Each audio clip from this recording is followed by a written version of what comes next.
여러분 최근 미국의 축구 2부 리그 USL이 승강제를 도입한다는 뉴스 보셨나요? 근데 많은 분들이 이런 반응이셨을 거예요. 미국 축구 리그가 MLS 하나 아니야? 아닙니다. 미국엔 프로축구팀 한 100개에 가깝고 아마추어 팀은 1000개가 넘어요. 오늘은 MLS를 꼭대기로 대학 축구를 바닥으로 하는 미국 축구 피라미드 맨 아래부터 맨 위까지 전부 정리해드립니다. 특히 내가 혹은 내 자녀가 미국에서 축구를 한다면 끝까지 시청해주세요. 미국에서 고등학교를 졸업하면 만 18세. 선택지가 2개예요. 너 프로 직행이냐 대학이냐. 근데 프로 직행은 풀리식처럼 이미 15세에 도르트문트 유스에 간 수준이어야 해요. 대부분은 대학을 갑니다. NCAA, NAIA, NJCAA 3개 시스템이 있고 최상위는 NCAA D1I예요. 엘라베마, 오하이오 스테이트, UCLA 이런 대학들 시설이 엄청납니다. 한 가지 재미있는 것. 미국 대학 축구는 경기 시계가 거꾸로 흘러가요. 카운트다운이에요. 그래서 영권기용 직전에 터지는 버저비터 골이 나옵니다. 진짜 미칩니다. 그렇다면 대학 졸업 후 선수들에게는 어떤 옵션이 주어질까요? 첫 번째 옵션, MLS 슈퍼 드래프트 제도를 통해 프로 직행하는 것입니다. 미국 스포츠에서 흔히 볼 수 있는 드래프트 제도이죠. 예를 들면 미식 축구 혹은 MLB에도 이러한 제도 시스템이 있죠. 두 번째 옵션은 대학 이후 선택지 하나가 아마추어 팀이에요. 여기가 4부입니다. 먼저 NPSL, 67개 클럽 4개 지역으로 나눠요. 왜 지역별로 나누냐고요? 미국이 워낙 넓어서 영국 소규모 클럽이 러시아 원정을 가는 것과 같은 상황이 생겨요. 지속 불가능하죠. 선수 급여 없어요. 그냥 축구가 좋아서 뛰는 사람들이에요. 지난해 엘 파롤리토라는 팀이 SNS에서 바이럴됐는데 이 팀이 US 오픈컵에서 MLS 팀을 꺾어버린 겁니다. 그리고 4부 리그에 다른 리그 USL2가 있는데 여름에만 열려요. 보시다시 3부에는 USL1 그리고 2부에는 USL 챔피언십 이렇게 다 연결되어 있는 구조라고 생각하시면 돼요.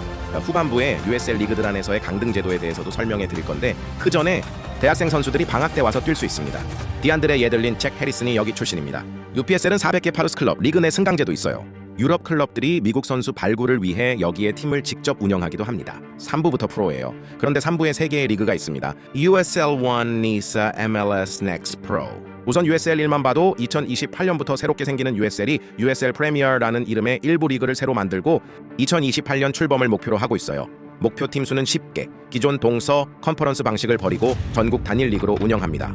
그리고 USL 구단주들의 초다수 찬성 투표로 이 3개의 리그 사이에 승강제를 도입하기로 결정했어요. 미국 프로스포츠 역사상 최초입니다. USL 챔피언십 가입비는 약 2천만 달러, 리그1은 약 500만 달러예요.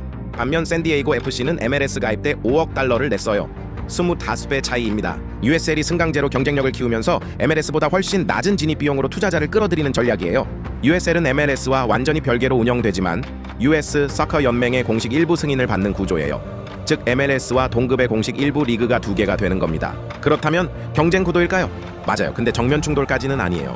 USL 측은 공식적으로 우리는 MLS와 경쟁하지 않는다.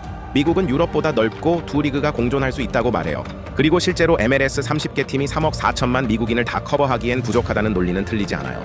USL은 EPL 수석 풋볼 디렉터였던 토니 숄스를 USL 프리미어 초대 총재로 영입했어요. 그리고 리그 이름도 챔피언십, 리그1, 노골적으로 영국식이에요. 유럽 축구 문화를 원하는 팬들을 정조준하는 겁니다. NISA는 모든 클럽이 독립 소유예요. USL, MLS와 달리 팬 소유, 지역 공동체 소유를 강하게 밀어요. 이 리그가 진짜 민중의 리그가 아닌가 싶습니다. 선수 월급은 약 $1,000. 생활비도 안 나오지만 축구에 대한 열정은 진짜예요. MLS 넥스트 프로는 2022년 MLS가 직접 만든 2군 리그입니다. FC 신시내티 2, NYCFC 2 같은 이름들이 있어요. 이 리그는 기능적으로는 야구 마이너리그처럼 1군과 아카데미 사이의 징검다리 역할을 해요.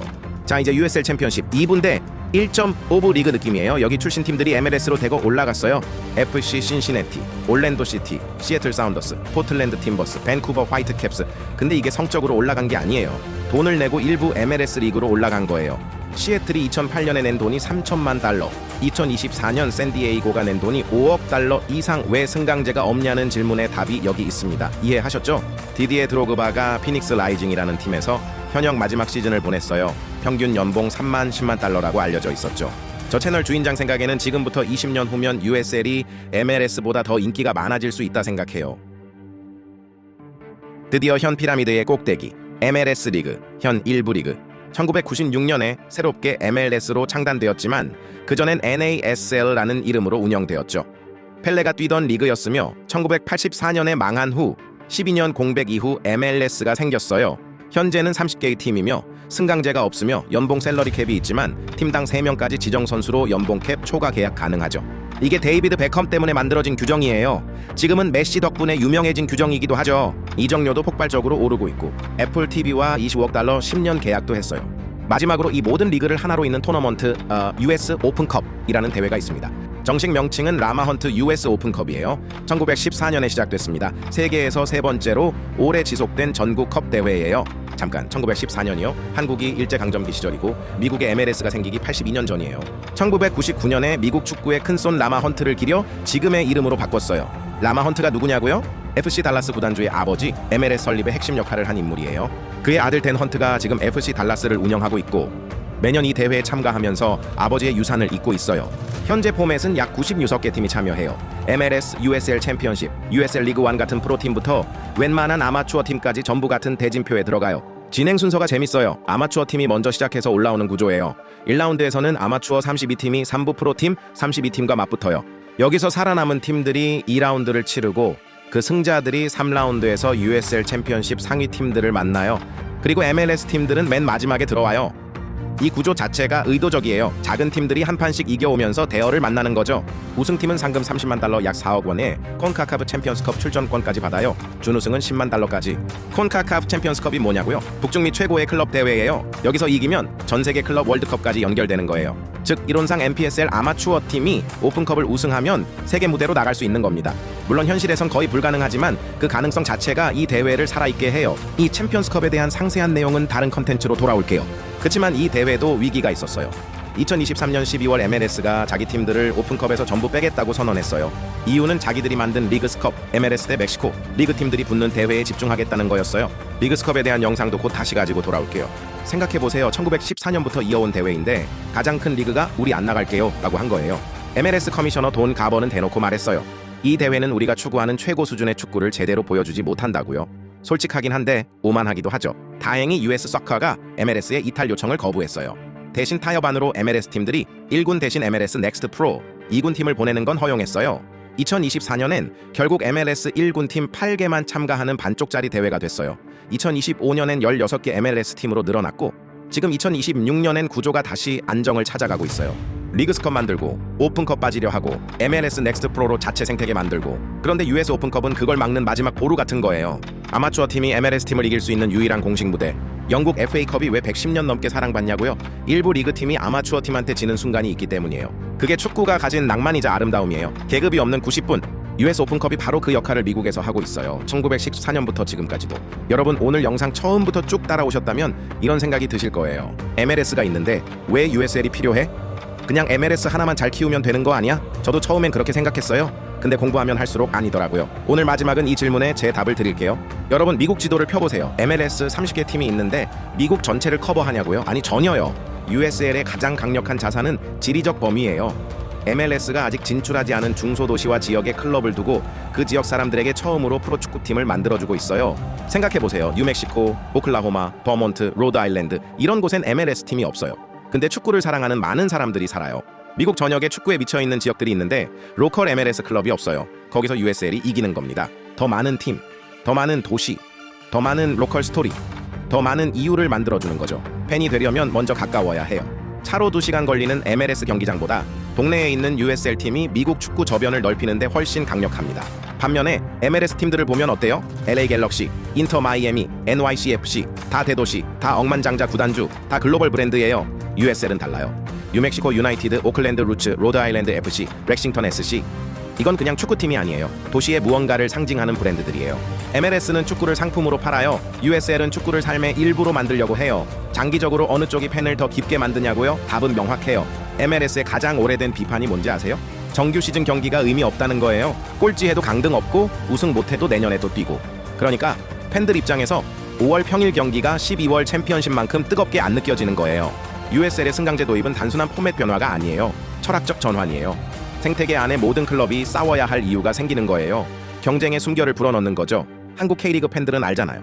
시즌 마지막 라운드까지 강등권 싸움이 얼마나 치열한지 그 긴장감이 팬을 붙잡아요. 우승 경쟁보다 강등권 싸움이 더 뜨거울 때도 있잖아요. USL이 그 DNA를 미국에 처음으로 심으려는 거예요. 지금 MLS 구조에서 프로가 되는 길이 얼마나 좁은지 아세요? 30개의 팀 안에서 제한된 선수단, 내 한정된 자리, 거기 못 들어가면 끝이에요. USL은 TV 파트너십과 스트리밍 플랫폼을 통해 접근성을 넓히면서 해외 진출을 원하는 선수들에게 더 많은 노출 기회를 주고 있어요. 승강제가 생기면 선수 시장도 달라져요. 리그1에서 뛰다 챔피언십으로 올라가고 거기서 프리미어로 가고 유럽에서 당연한 이 경로가 미국에도 생기는 거예요. 자, 여기서 제 개인적인 결론이에요. 미국 축구의 미래는 MLS가 독식하는 구조가 아니라 MLS와 USL이 각자의 역할을 갖고 공존하는 구조예요. MLS는 뭘 해야 하냐고요? 글로벌 슈퍼스타, 대도시, 프리미엄 브랜드. 메시 이후에도 계속 세계 최고 선수들을 데려오고 애플 TV 딜처럼 글로벌 미디어 전략을 강화하는 거예요. 미국 축구의 쇼윈도가 되는 거예요. USL은 뭘 해야 하냐고요? 중소도시, 지역 커뮤니티, 승강제로 경쟁의 긴장감.